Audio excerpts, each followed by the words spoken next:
ang bango, ang bango, ang bango. Ang bango ng ano, paksiw ko.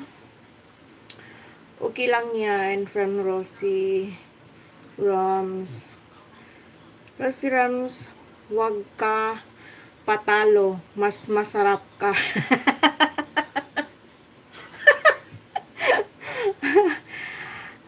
Lang niya.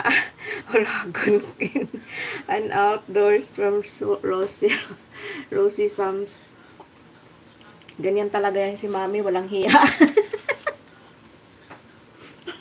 Walang hiya talaga yan si Mami, sis. Sayang wala akong ano. Wala akong carrots.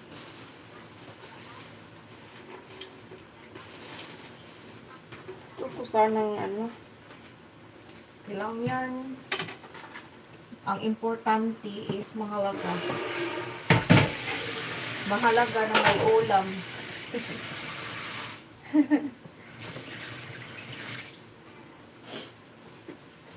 Ang sarap, ang bango. Ha. Sibin viewers, hello, good morning. Sarap, me too, guys.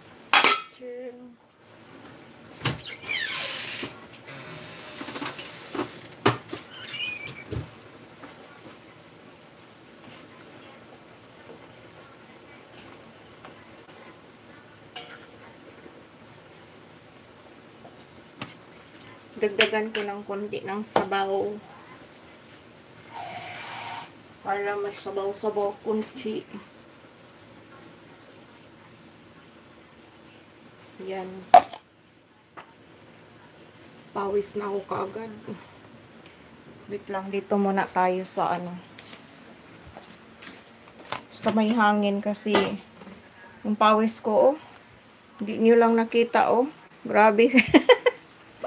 Grabe na yung pawis ko. Ay, nako. Pawisin talaga ako.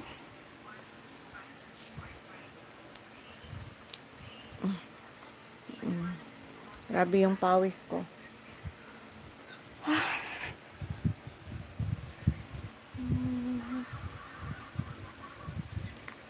Mamaya ko na kayo anuhin. Ganun talaga pag old fashion na nagpapasabaw. Oo, may para malambot yung kanin, yung hindi mo na nguyain.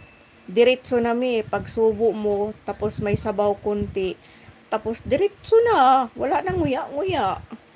Bahala na si Chan gumaling. Oy, masarap kaya yung may sabaw yung paksiw. Pero ano, gusto ko sana may talong. Okra, talong. Tapos ano pa yung dapat ilagay sa paksiw. Kaya lang tinamad na akong lumabas, bili. Gusto ko nang nakaupo.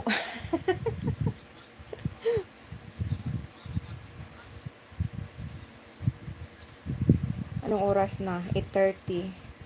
Ang bilis naman ng oras. Uy, 8:30 na kaagad.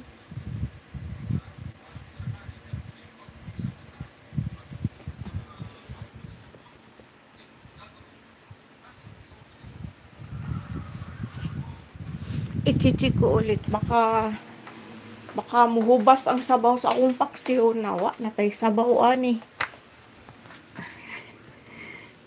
Dali rabang hubas. Miskin hinay lang yung ano. Oh, this time ilalagay ko na yung okra.